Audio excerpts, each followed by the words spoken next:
The forest remembers the sound of a cub crying beside its dead mother. It was a sound that should not exist, a sound that makes the trees lean closer and the wind hold its breath. The hunter stood over the lioness he had killed, his spear still warm with her blood. He had tracked her for 3 days. He had won. But then came the cry. Small, helpless, heartbreaking. The cub stumbled from the bush, golden and trembling, searching for the mother that would never rise again. The hunter raised his spear. One more strike, and the hunt would be complete.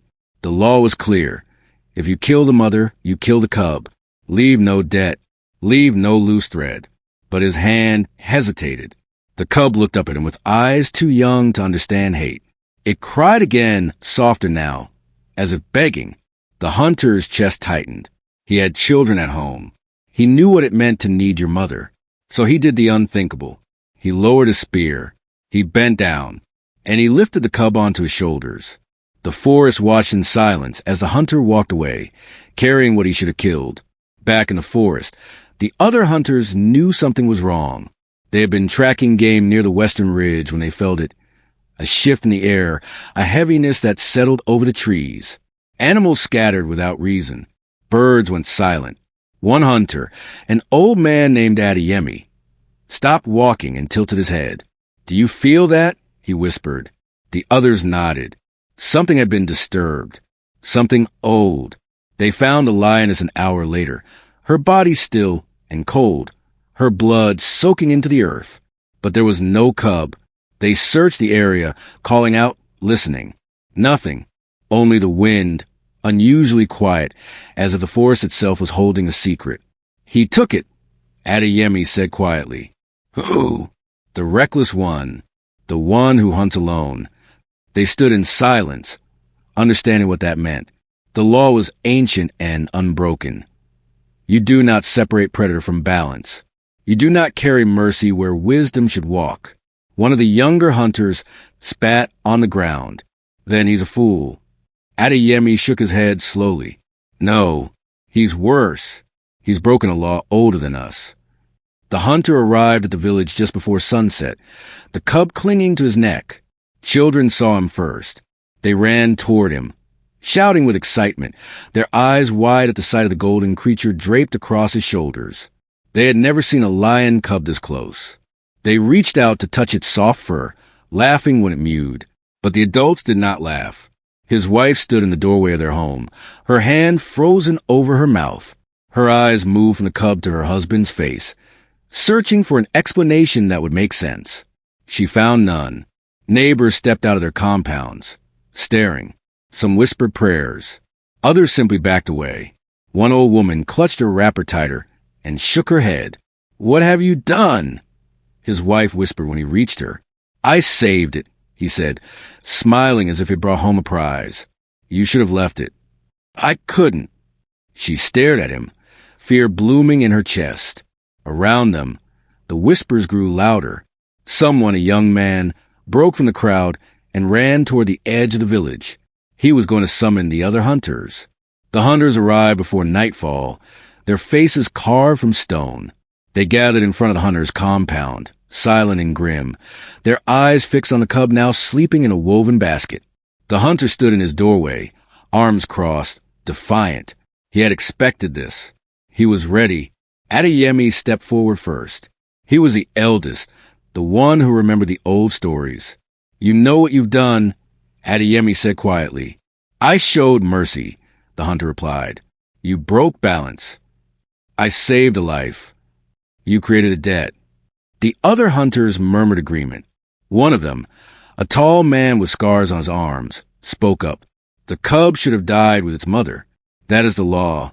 That is how the forest keeps order." The hunter shook his head. "The forest is not a god. I am a man. I chose mercy. Mercy without wisdom is a curse," Adeyemi said. "You have brought something into this village that does not belong here. It will grow. It will remember. And one day, it will collect what is owed." The hunter laughed, a sharp, bitter sound. "You speak like frightened old women." The hunters did not laugh. Adeyemi's voice dropped. "If you won't listen to us, the Baal will speak."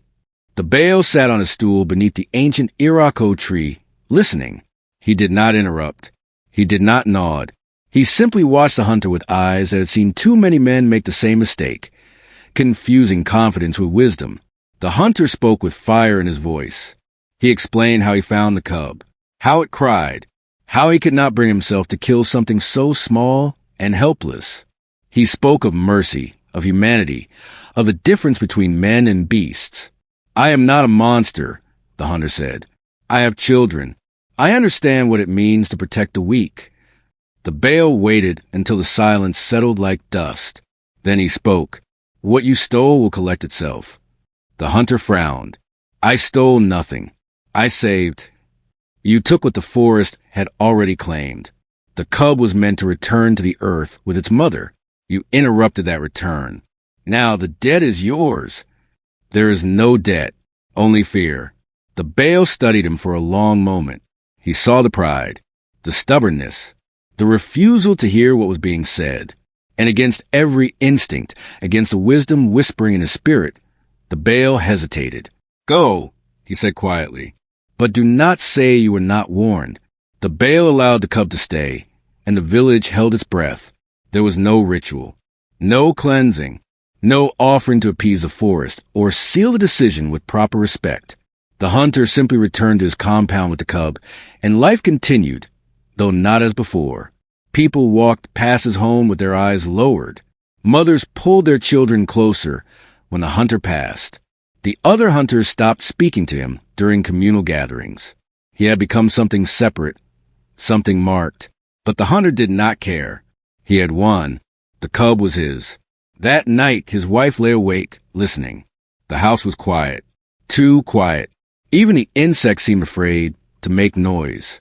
She turned toward her husband, wanting to speak, but he was already asleep, his breathing heavy and unbothered. Then she heard it, a sound from the corner where the cub slept. Not a mew, not a cry, a roar. Small, yes. Weak, yes, but unmistakable. The cub was no longer just crying. It was announcing itself. It was remembering what it was. The wife sat up, her heart pounding, her hands cold. The hunter did not wake. He did not hear, but the forest did. Months passed, and the cub grew. It grew faster than anyone expected. Its legs thickened, its paws widened, its golden coat darkened along the spine. But more than its body, something else grew, its obedience. The hunter trained it daily. He taught it to sit, to stay, to come when called. He walked it through the village on a rope. His chest swelled with pride as people watched in awe. Children no longer screamed. They clapped. They cheered. "See," the hunter would say to anyone listening, "it is not wild. It is loyal." Even his wife began to relax. The cub followed her husband like a dog. It slept at the foot of their home. It ate from his hand. It had become part of their lives, woven into the daily rhythm of the compound. The village, too, began to soften. Markets resumed their noise. Mothers stopped clutching their children. The tension that had hung over the streets like smoke slowly lifted. But not everyone was fooled. An elder woman, bent and slow, watched from her doorway as a hunter paraded the line through the village one afternoon. She did not smile. She did not clap. She whispered to no one, "Calm is not peace." The hunter's children forgot to be afraid. His youngest son, barely 5, would climb onto the lion's back and laugh as it walked slowly around the compound. His daughter, older and bolder, would tug its tail and giggle when it turned to look at her. They treated it like a lazy cow, something harmless and dull. The hunter encouraged it. He wanted his children to grow up fearless, to see that beast could be tamed, that strength could be controlled. But his wife saw something else. She watched from the doorway as her son pulled the lion's ear, and the lion, still young, still growing, turned its head slowly. Its eyes followed the boy's movements, not with anger, not with aggression, but with something sharper. Attention, focus, measurement. The wife's stomach turned cold. She stepped forward and called her children inside. "Why?" her son whined. "We were playing." "Because I said so." That night, as the children slept, the wife sat by the fire, unable to rest. She kept seeing the lion's eyes, the way they had lingered, the way they had studied her son, not as a playmate, but as something else, something smaller, something softer, something edible. The wife's dream came 3 nights later. She stood in her compound, but everything was wrong. The air was too thick, the sky too dark. The ground beneath her feet felt soft, like wet cloth. She called for her children. No answer. She called for her husband.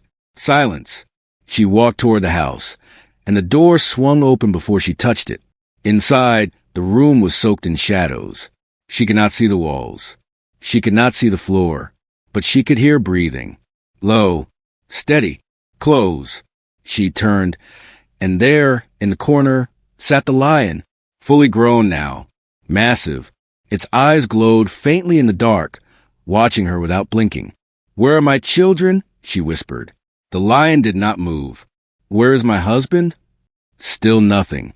Then, slowly, the lion opened its mouth, and she saw blood. The wife woke screaming, her body drenched in sweat, her heart hammering against her ribs. Her husband grabbed her shoulders, shaking her awake. "It was just a dream," he said, but she could not stop shaking. That same night, the lion refused its food. It turned away from the meat the hunter offered, its eyes distant, as if listening to something only it could hear. The forest began to send signs. Hunters returned from the bush empty-handed. Their traps untouched, their prey vanished. Animals that had lived near the village for generations disappeared overnight. The streams ran quieter. The birds stopped singing at dawn. And at night, the drums sounded. Not the drums of celebration or ceremony. These were different, deep, slow, rhythmic. They came from no compound, no gathering, no human hand. They simply echoed through the darkness, as if the earth itself was beating. People locked their doors. Children were called inside before sunset. The elders gathered in low voices, whispering about debts and disruptions, about things disturbed that should have been left alone. The Baal sat in his home, listening to the drums, his face heavy with knowing. He sent a messenger to the hunter. "Come." The message said, "Now." The hunter ignored it the first night, and the second, but on the third night, when the drums grew so loud they shook the walls, he finally went. His wife watched him leave, her hands trembling, her dream still fresh in her mind. "Don't go back there," she whispered. But he did not listen. He never did. The Baal did not offer him a seat this time. He stood in the center of the compound, his voice firm, his patience gone. "Return the lion. End this now." The hunter crossed his arms. "It has done nothing wrong. It does not need to do anything. It is wrong. Its presence is a disturbance. The forest is calling for balance, and you are standing in the way. I have trained it. It obeys me. It is harmless. Nothing with teeth that size is harmless. Nothing with a mother's blood on your hands is harmless." The hunter's jaw tightened. "You are afraid of shadows." The Baal stepped closer, his voice dropping to something colder, something final. "I am afraid of men who cannot see what is in front of them. You think you have tamed the lion, but you have only delayed the inevitable. It is not yours. It never was. And one day it will remember. I will not give it up." The Baal stared at him for a long, quiet moment. Then he nodded slowly. "Then the forest will finish the matter." The hunter turned and walked away, his pride unshaken, his mind unmoved. Behind him, the Baal whispered a prayer for the man's children. The hunter trained the lion harder after that. He used chains now, heavy ones, wrapped around its neck and legs. He commanded it with sharper words, harsher tones. He wanted control. He wanted proof. He wanted the world to see that he had bent nature to his will. And the lion submitted. It sat when told. It lay down when commanded. It walked beside him without pulling, its head low, its body tense but obedient. The hunter smiled. See? It knows who is master. But his wife saw something else. She saw the way the lion's eyes followed her husband when he turned his back. She saw the way its muscles coiled beneath its fur, tight and ready. She saw the way it breathed, slow, controlled, patient. It was not broken. It was waiting. One evening, the hunter announced he would be leaving for a long hunt. 3 days, maybe 4. He needed to prove himself again, to bring back a prize that would silence the doubters. His wife begged him not to go. "Stay," she whispered. "Please, just this once." He kissed her forehead and smiled. "I will return with something great. You'll see." The next morning at dawn, the hunter left. The lion watched him go. The morning the hunter left was quiet. Too quiet. The compound settled into its usual rhythm. His wife grinding pepper, the children playing near the doorway, the lion chained beneath the shade of a tree. Everything seemed normal, peaceful even, but there was a weight in the air that the wife could not name. She glanced at the lion throughout the morning. It had not eaten. It had not moved.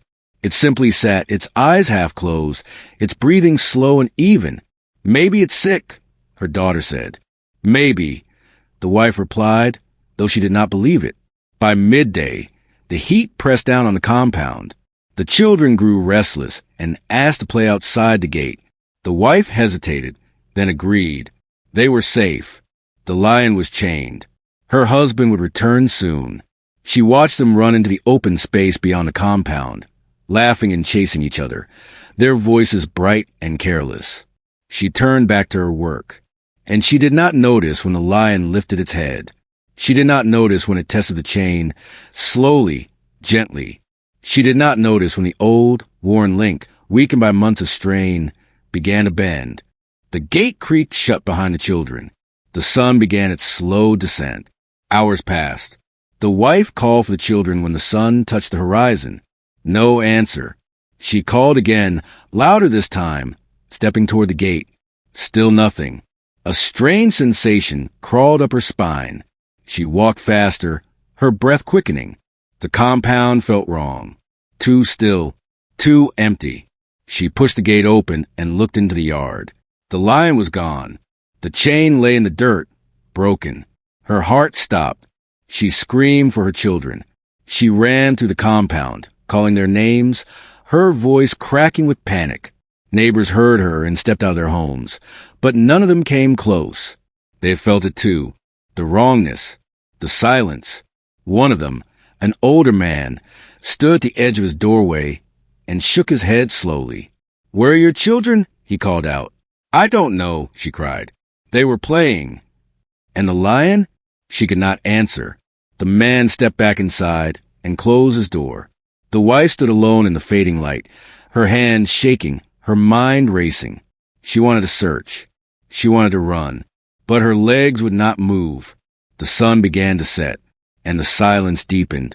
The hunter returned at dusk, a deer slung over his shoulder. He was singing, victorious, proud. The hunt had been good. He had killed well. He could already imagine the praise, the admiration, the proof that he was still the best. But as he approached his compound, the singing died in his throat. The gate was open. The neighbors stood at a distance, watching but not speaking. Their faces were empty. "Hollow!" He dropped the deer and walked faster. "Where is my wife?" he called out. No one answered. He pushed through the gate and stopped. The compound was open. Too open. The fire was cold. The grinding stone lay on its side. His wife's wrapper was draped over the fence, as if abandoned mid-motion. "Where are my children?" he shouted. Still no answer. He moved toward the house, his chest tight, his hands trembling. The door stood ajar, swaying slightly in the evening breeze. He pushed it open. The room was dim. Shadows clung to the corners. He stepped inside, his eyes adjusting slowly. And then he saw it. Devastation. Silence. His wife was gone. The hunter's hands began to tremble. He stepped deeper into the house, his breath shallow, his mind refusing to believe what his eyes were showing him. Overturned baskets, scattered grain, a broken stool, and on the floor, near the back corner, blood. Not much, just enough. He knelt down, his fingers hovering over the stain, unable to touch it. His throat tightened, his vision blurred. "No," he whispered. "No, no, no." He stood and stumbled backward, his legs weak. He wanted to run. He wanted to scream. He wanted to wake up from this and find his wife grinding pepper, his children laughing, everything as it should be. But the blood was real. The silence was real. And then, behind him, he heard it, a low growl. He froze. Slowly, he turned. The lion stood in the doorway, blocking the light. It was no longer the cub he had carried on his shoulders. It was massive now, fully grown, its shoulders broad, its mane thick, its eyes cold and unblinking. It stared at him, not with rage, not with wildness, just certainty. The hunter's hand moved toward a spear, but it was too slow, too late. The lion stepped forward. The hunter stumbled backward, his mind screaming at him to move, to fight, to do something. But his body would not obey. He had trained this lion, fed it, commanded it. He had believed he owned it. Now, standing in his own home, he understood the truth. He had never owned anything. He forced himself to look past the lion, toward the back of the house, where his children's sleeping mats lay, empty, his breath caught in his chest. "Where are they?" he whispered, though he already knew. The lion did not answer. The hunter's legs gave out. He collapsed to his knees, his hands covering his face. He saw his son smile, his daughters laugh, the way they climbed on the lion's back without fear, trusting, innocent. He had given them that trust. He had told them the lion was safe. And now they were gone. The reality shattered him. His pride, his confidence, his refusal to listen, all of it crumbled into dust.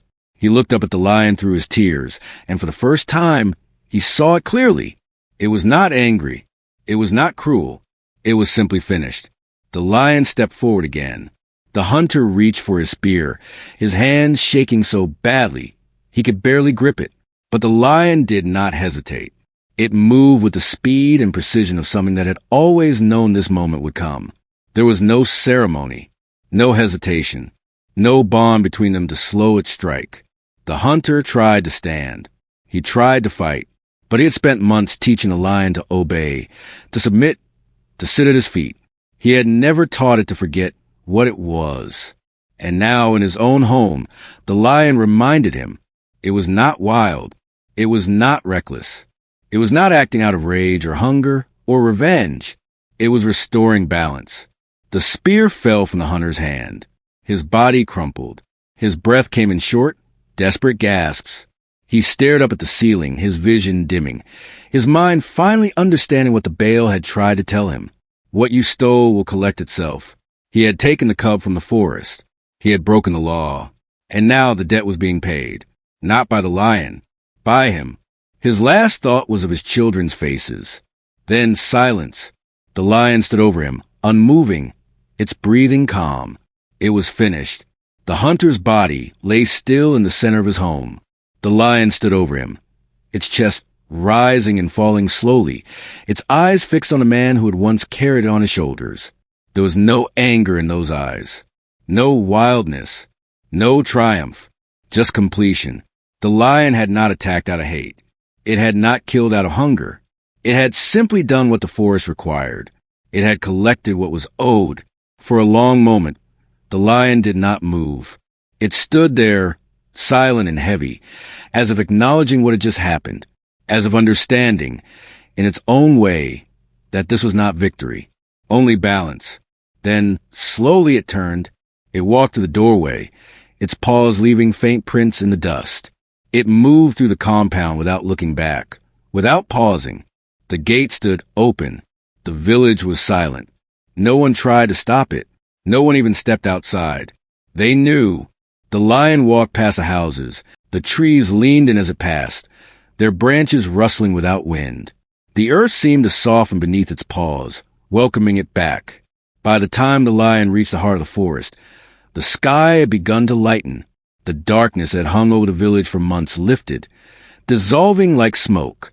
The lion stopped at the base of a great tree, the same tree where his mother had once rested. It lay down, its body finally still, its breathing deep and even. The forest wrapped around it like a blanket. Dawn broke. The birds began to sing again, and the lion closed its eyes. The village gathered at dawn, their faces hollow with grief and fear. They stood outside the hunter's compound, but no one went inside. They already knew what they would find. The bale arrived slowly, leaning on his staff, his face lined with sorrow but not surprise. He had warned them. He had tried. He stood at the gate and spoke to the gathered crowd. "This did not begin yesterday," he said quietly. The people nodded. They understood now.